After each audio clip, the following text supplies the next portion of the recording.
Hoffwn ni ein bod ni yn edrych gyda'n gilydd y bore yma ar ddameg yr efrau, ymysg yr yd, neu dameg y chwyn a'r gwenydd. Ni'n ffeindio y ddameg ei hun yn adnodau 24 i 30, ac yna i cael Iesu yn egluro'r ddameg yn 36 i 43. A jyst darllen 36, yna wedi gollwng y tyrfa oedd, daeth i'r tŷ, a daeth ei ddisgyblion ato a dweud, eglura i ni ddameg yr efrau yn maes. Mae pennod 13 o yr Efengyl yn ôl Mathew, fel i chi'n gwybod, siwr fod yn cynnwys 7 o ddamhegion yr arglwydd Iesu Grist. Damhegion sydd yn disgrifio i ni y deyrnas. Mae yn egluro dirgelion neu gyfrinachau teyrnas nefoedd i ni fan hyn. Mae wedi bod yn siarad gyda'r tyrfaoedd yn barod am deyrnas nefoedd neu teyrnas dduw. Ond yn y bennod hon, mae yna newid. Mae e'n dechrau siarad yn unig ar ddamhegion. Mae'n defnyddio straeon hyn. Am y disgyblion, y 12, ddim yn siŵr o beth sydd yn digwydd, a maen nhw'n gofyn i'r arglwydd, pam? Pam wyt ti'n siarad â nhw ar ddamhegion? Ac mae Iesu yn rhoi ateb iddyn nhw. Adnod 10 i ddechrau, daeth ei ddisgyblion a dweud wrtho, pam yr wyt yn siarad wrthynt ar ddamhegion? Atebodd, adnod 11 yn dweud, i chwi y mae gwybod cyfrinachau teyrnas nefoedd wedi ei roi, ond iddynt hwy, y tyrfaoedd, nes rhoddwyd. Mae Iesu yn esbonio fod yna 2 reswm pam mae e'n defnyddio'r damhegion hyn, pam mae e'n pregethu mewn damhegion o'r pwynt hyn ymlaen. Un, mwyn egluro y cyfrinachau yma i'w ddisgyblion Ond yn ail, mwyn cuddio y neges o'r tyrfaoedd. Falle bod hynny'n dod fel sioc i ni ar y dechrau. Ond dyna mae'n dweud, mwyn cymylu y neges oddi wrth y tyrfaoedd. Bydden nhw ddim yn deall yn iawn. Bydden nhw'n clywed stori, ond bydden nhw ddim wir yn deall beth oedd y neges tu ôl. Ond byddai Iesu'n gallu cario ymlaen gyda'i weinidogaeth ac esbonio wrth i ddisgyblion beth oedd y gwirioneddau hyn am y deyrnas.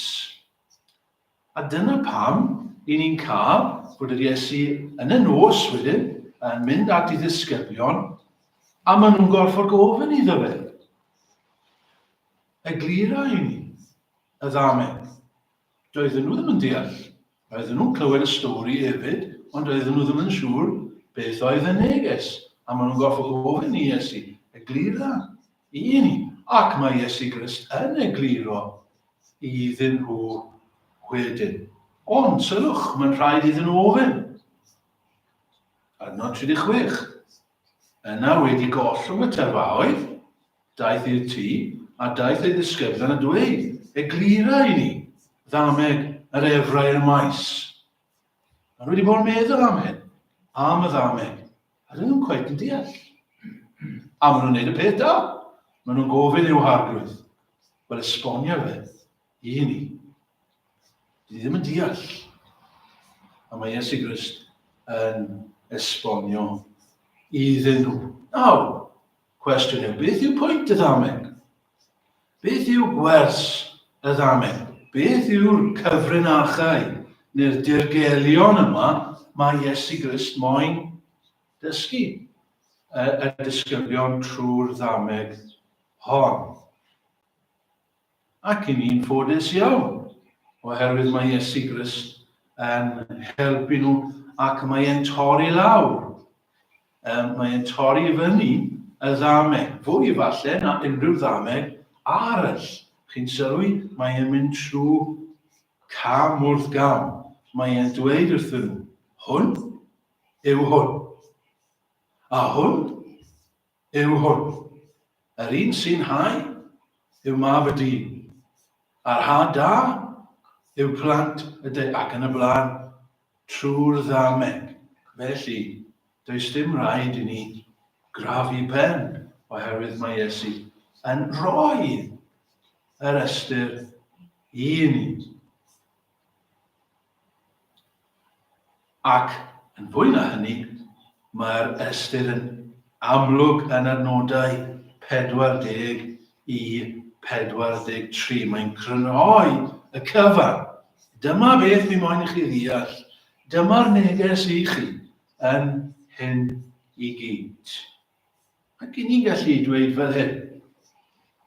Beth yw gwers y ddameg?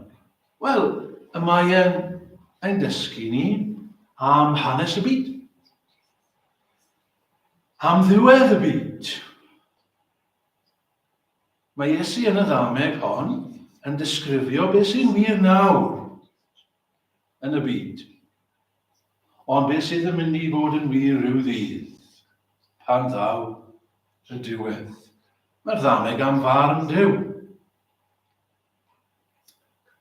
Allwn ni grynhoi e fel hyn. Wedai hwn yn fy ngeiriau i. Beth yw neges y ddameg? Bod angredinwyr yn cael ei goddef yn y byd hwn, fe fydd barn difrifol arnynt yn y diwedd. Ga i ddweud hwnna to? Bod angredinwyr yn cael ei goddef, tolerated, yn y byd hwn, fe fydd barn difrifol arnynt yn y diwedd. Nawr, hoffwn ni ymelaethu ar hyn gyda chi, o dan 3 phen am weddill y bregaeth. Gadewch i ni edrych i ddechrau ar yr hau, y sowing, yr hau. Mae'r ddameg, fel llawer o ddamhegion Iesu Grist, fel i chi gyd yn gwybod, am hau. Y thema o ma hau neu hedyn. Troi lan tipyn. Mae'n troi lan yn y ddameg cyntaf ym Mhennod 13, sydd fwyaf enwog siŵr o fod y dameg yr heiwr.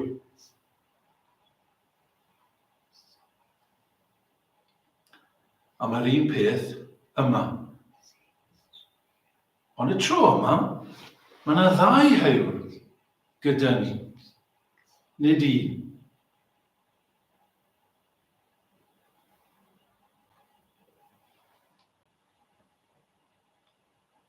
Un sydd yn hau had da, sef perchenog y maes,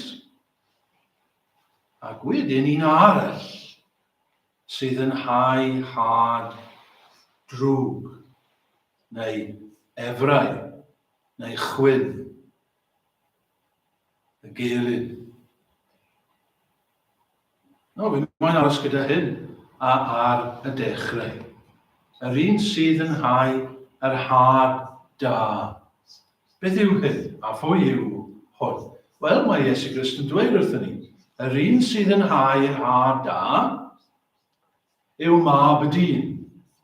Chi gyd yn gwybod, pan mae Iesu Grist yn siarad am mab y dyn, mae'n siarad amdano fe ei hun.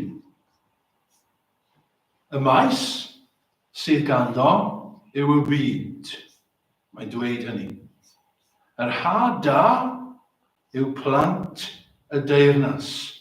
Hynny yw plant Duw. Saint. Cristnogion. Nhw yw'r had da. Nawr, mae hyn yn wirionedd hyfryd I ni. Mae mab Duw ar waith yn y byd. Mae'r arglwydd Iesu Grist ar waith yn y byd. Trwy hanes y byd, mae Iesu Grist ar waith yn ei fyd e. I fyd e yw'r byd yma, y maes, ac mae e'n hau had. Beth mae Iesu Grist yn gwneud ar hyn o bryd? Dyw ddim yn eistedd lawr yn gwneud dim byd. Mae Iesu Grist ar hyn o bryd yn hau had da yn ei fyd e. Fe sydd yn gwneud hynny? Mae e'n hau. Mae hynny'n gysur I ni, ynddo e? Sut mae e'n hau? Wel, mae e'n hau trwy nifer o ffyrdd. Mae e'n hau trwy chi a fi, os ydyn ni'n Gristnogion. Wrth I ni siarad â phobl, wrth I ni dystio I bobl, fe fydd Iesu Grist yn hau had trwyddyn ni. Mae e'n hau had trwy bregethu y gair. Trwy rhywun yn sefyll fan hyn, yn egluro gair Duw, mae Iesu Grist yn hau had da. Beth yw'r had da? Cristnogion. Hynny yw, mae e'n plannu Cristnogion. Mae e'n galw Cristnogion. Mae ganddo fe I bobl I hun. Mae Duw wedi rhoi, Duw y Tad, wedi rhoi pobl I Iesu Grist, a mae Iesu Grist mynd I casglu nhw ato fe I hun. Pwy bynnag ar fydd y Tad I mi, a ddaw ata fi. Mae e'n adeiladu ei eglwys. Mae ganddo fe bobl, a mae'n mynd i'w galw nhw, Cristnogion. Wythnos diwetha, ni'n edrych ar Genesis 3 ac yn siarad am yr addewid roed I adda, am had y wraig. Dyma nhw, had y wraig, Cristnogion. Dyn ni ddim yn gwybod faint sydd, a dyn ni'n gwybod pwy nhw gyd.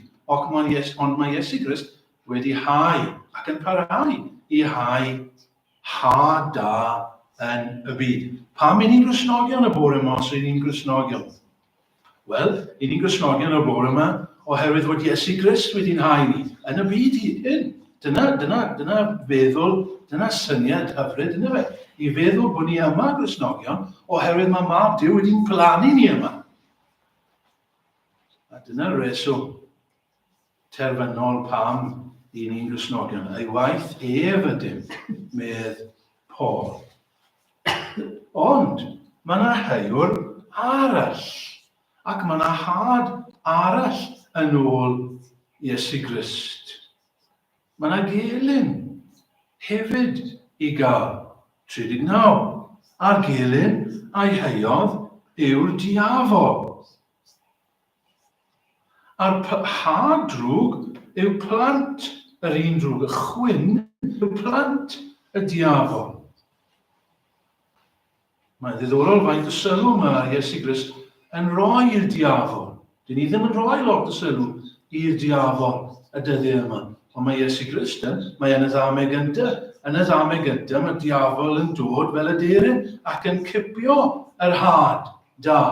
Mae'r diafol yn trio stopio pobl rhag dod yn Gristnogion. Ond yn fwy na hynny yn y ddamau hon, mae'r diafol yn plannu had drwg. Mae e'n plannu chwyn. Mae ganddo fe bobl I hun.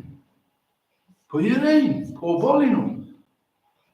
Pawb arall yn y byd sydd ddim yn Gristnogion.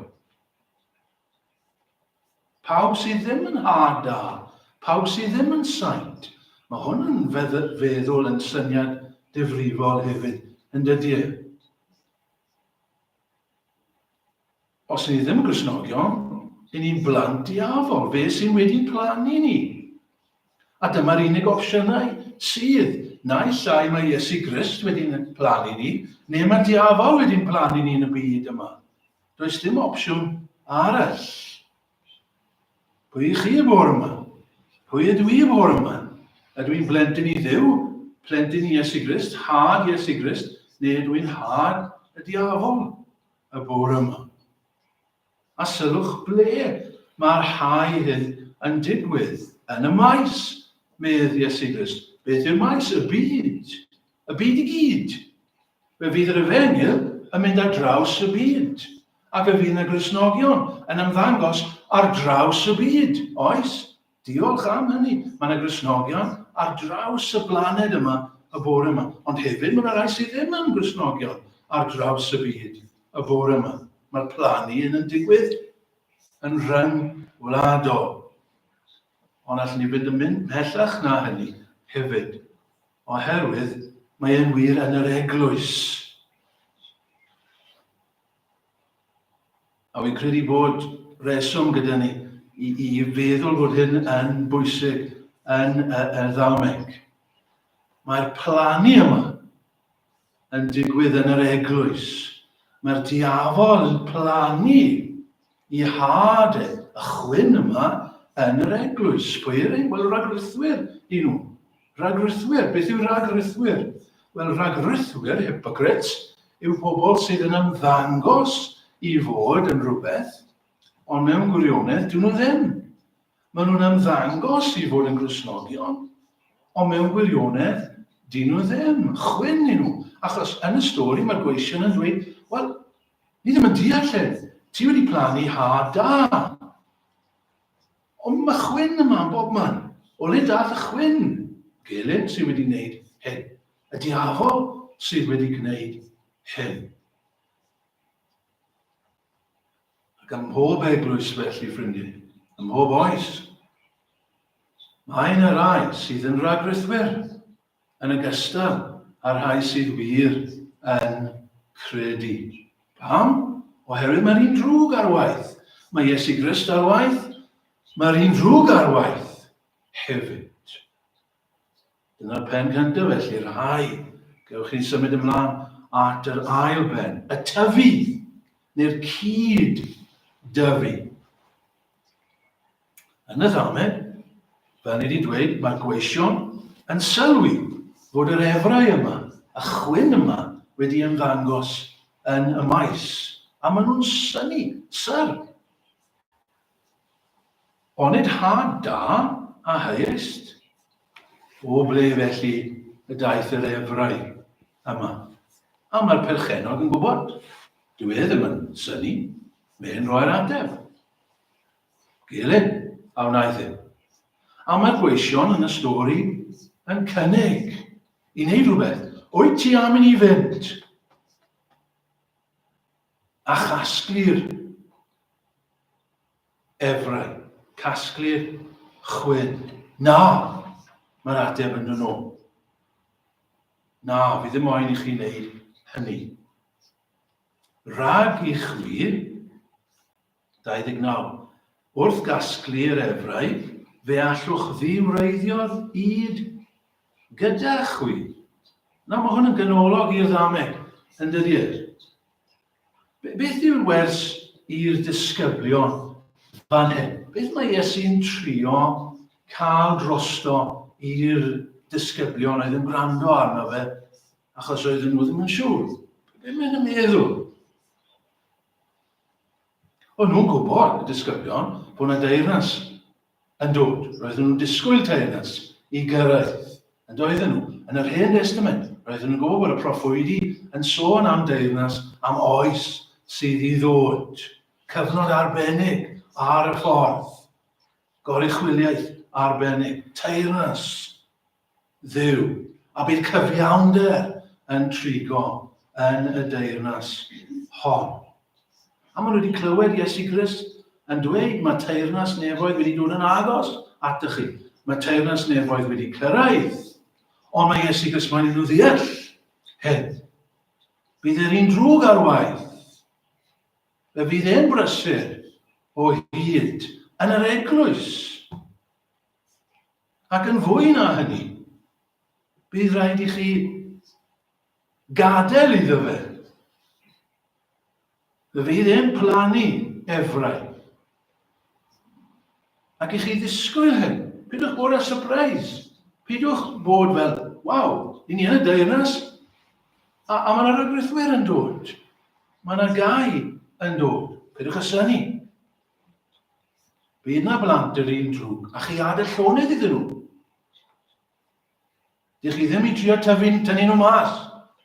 Dych chi ddim fod i meddwl, o, fi'n mynd i tynnu tân lawr o'r nefoedd a'i distrywio nhw. Dych chi gadael y bar. Nid eich gwaith chi yw hynny. I chi cario ymlaen yn amyneddgar. A goddef y drwg. Goddef y rhai drwg. Mae yna wersi i ni yn hyn wy'n credu, ffrindiau. Yn does e. Gawn ni nodi 3 gwers gyda'n gilydd yn y pwynt yma o hyd o'r cyd dyfu. Gawn nodi hyn i ddechrau. Ni wedi dweud yn barod, ond ni'n mynd i wneud yn fwy clir. Bydd wastad rhagrythwyr o fewn eglwys Iesu Grist. Ym mhob eglwys, fe fydd yna rhagrythwyr. I ni ddisgwyl hynny, fe fydd yna gau Gristnogion ym mhob eglwys. Chybod, i ni'n clywed yn unig bobl sydd tu fas i'r eglwys, pobl sydd ddim am ymwneud â'r eglwys, a maen nhw'n moyn dadlen erbyn Cristnogaeth. Yn aml ni'n clywed y ddadl yma o rhagrythwyr yw Cristnogion i gyd. I'm not going to that church. It's full of hypocrites. Wel, mewn ffordd, dyn ni'n gorfod dweud, wel, mae Iesu Grist wedi rybyddio ni. Fe fydd hypocrites. Ni ddim yn honni fod yr eglwys beth yn mynd i fod yn bir. Mae hynny yn ddadlu ni ddweud wrth bobl yn ôl. Wel ie, mae hwnna'n dangos bod y Beibl yn iawn. Oherwydd mae Iesu'n dweud fe fydd na rhagrythwyr o fewn yr eglwys. Does dim siwr beth ag eglwys berffaith i chi'n gweld. Fe all eglwys fod a'i ddysgeidiaeth yn bach, yr addoliad yn bir, y pregethu yn glir, a disgyblaeth eglwysydd yn cael ei barchu, ac eto fe fydd na'r rhagrythwyr yn yr eglwys yna. Dyma beth oedd un commentator yn dweud. Are we ever tempted to leave one church for another because we see so many of its members unconverted? Let us remember this parable and take heed what we do. We shall never find a perfect church. We may spend our lives in migrating from communion to communion. Chi'n ffeindio pobl fyna, ni chi? Pobl yn trio ffindo'r perfect church and pass our days in perpetual disappointment. Go where we will and worship where we may, we shall always find weeds. Dyna un wers, dyna ail wers wedyn i ni ddysgu o'r ddameg hon. Beth dyle'n hagwedd fod tuag at y rhai sydd yn rhagrythiol? Chi'n gwybod? Falle fod i ni'n meddwl fod yna rai yn yr eglwys ac yma amhaion gyda ni. Falle ni'n meddwl, wel, maen nhw'n eitha difater. Dydyn nhw ddim yn roi'r ymateb yn ni'n disgwyl. Neu falle ni'n gweld pobl a ni'n meddwl does dim lot o ffrwyth yn ei bywyd nhw. Neu falle ni'n meddwl bod ei ysbryd nhw yn anaddas. Dyn nhw ddim yn dangos ysbryd Cristnogol. A ni'n dechrau amau, wel, ydyn nhw'n Cristnogion nhw'n gwbl. Beth dyle'n hagwedd ni fod tuag at y rai ni'n meddwl sydd yn rhagrythwyr? Wel, credu fod y ddameg yma'n rhoi'r ateb i ni. Dylen ni ddim fod yn rhy barod i ddiarddau. Dylen ni ddim fod yn rhy barod i gael gwared, i bwrw allan, i ysgymuno y rhai i ni'n meddwl sydd yn rhagrythwyr. Dylen ni aros. Yn sicr, dylen ni ddim ladd, dylen ni ddim losgi, dylen ni ddim erlyd, fi'n dweud hynny, oherwydd mae wedi digwydd yn dyddiau. wedi digwydd yn hanes yr eglwys, lle mae'r eglwys yn ei sir wedi llosgi bobl, achos bod yr eglwys yn meddwl bod nhw yn hereticau, neu bod nhw yn efrau. Wel, mae hynny'n mynd yn groes i beth i ni'n dysgu fan hyn. Iesu Grist yn dysgu sut ysbryd dyle fod gyda ni. Dyle ni ddim fod fel Iago a Ioan. Wyt ti moyn i ni tynnu tân lawr o'r nefoedd a'i difa nhw.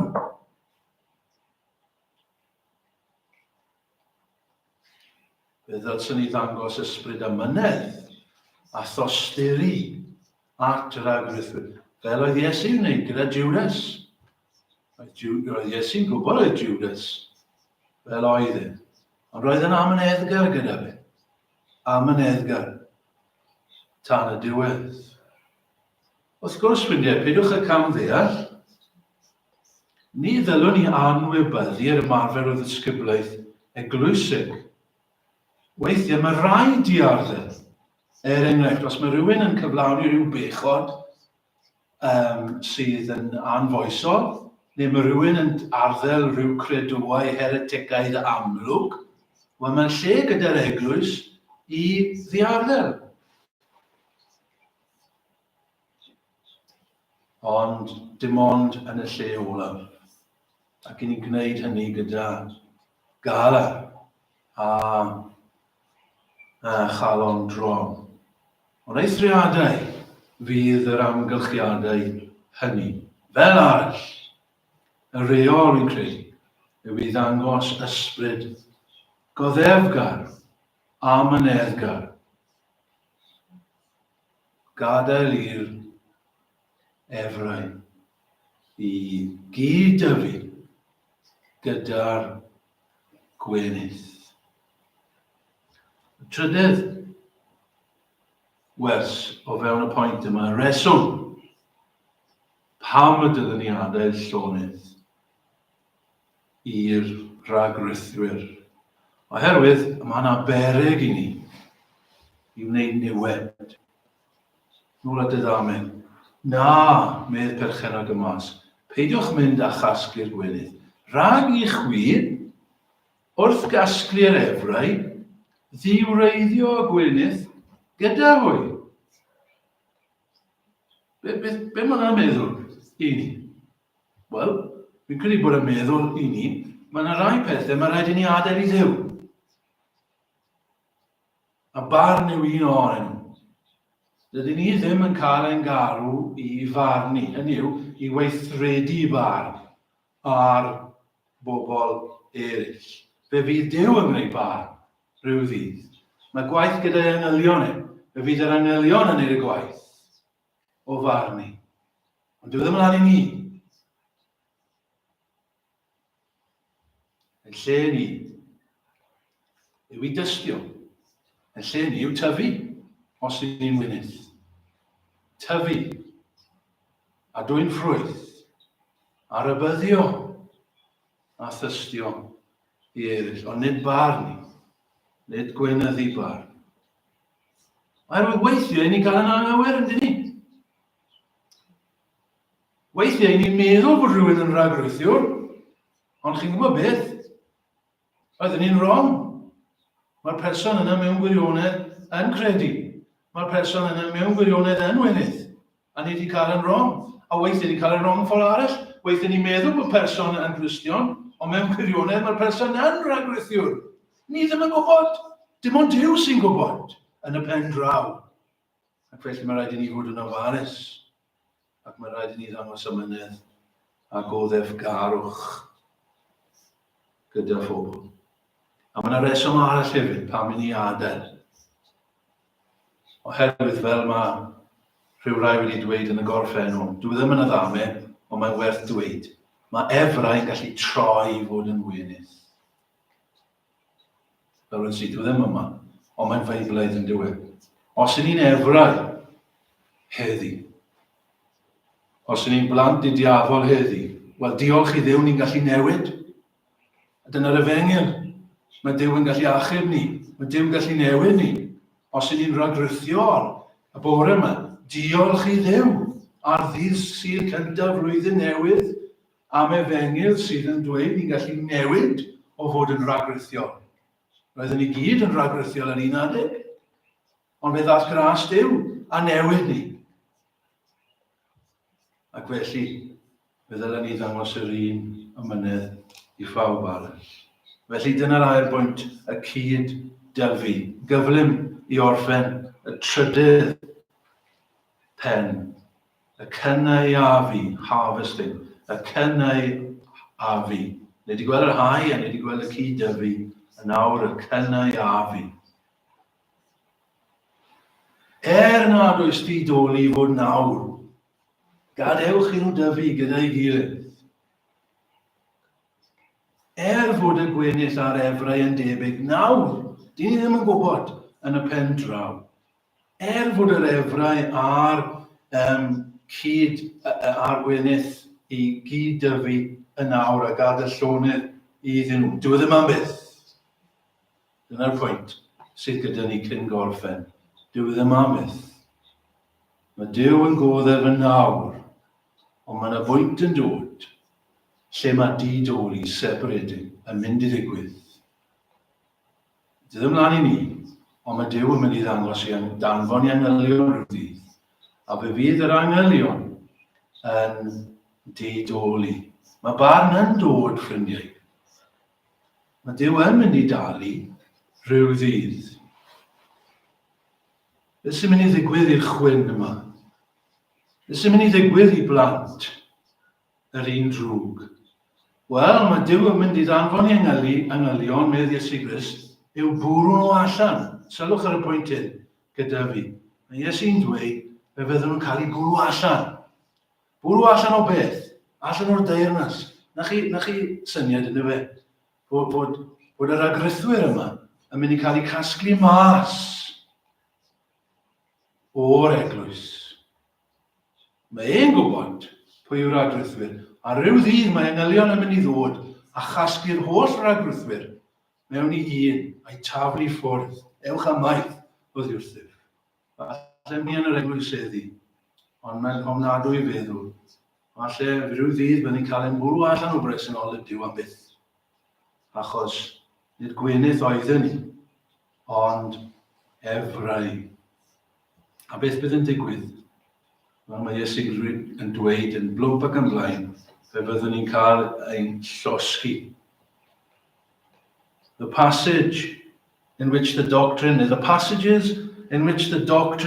of everlasting punishment is taught are so numerous that one stands aghast that there are people who are firm that they accept Scripture, but who nevertheless reject this doctrine. What is perhaps the most telling argument against the notion that the wicked are simply annihilated, but that the righteous continue to live forevermore, is the fact that in Matthew 25:46, the same words describe the duration both of the punishment of the former and of the blessedness of the latter. The wicked go away into everlasting punishment, but the righteous into everlasting life.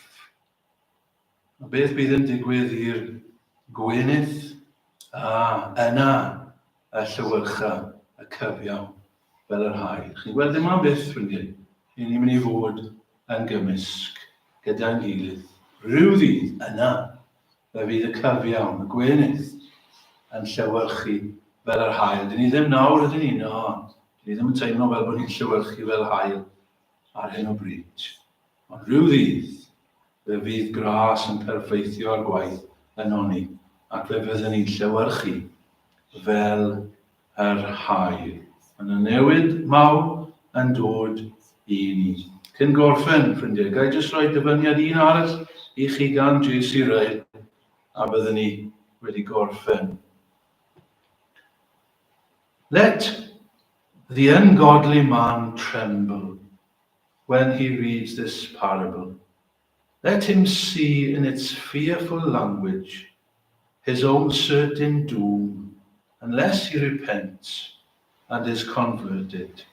Let him know that he is sowing misery for himself if he goes on still in his neglect of God. Let him reflect that his end will be to be gathered among the bundles of weeds and be burned. Surely such a prospect ought to make a man think. As Baxter truly says, we must not misinterpret God's patience with the ungodly. Let the believer in Christ take comfort when he reads this parable.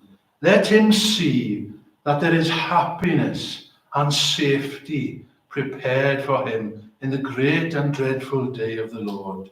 The voice of the archangel and the trumpet of God will proclaim no terror for him.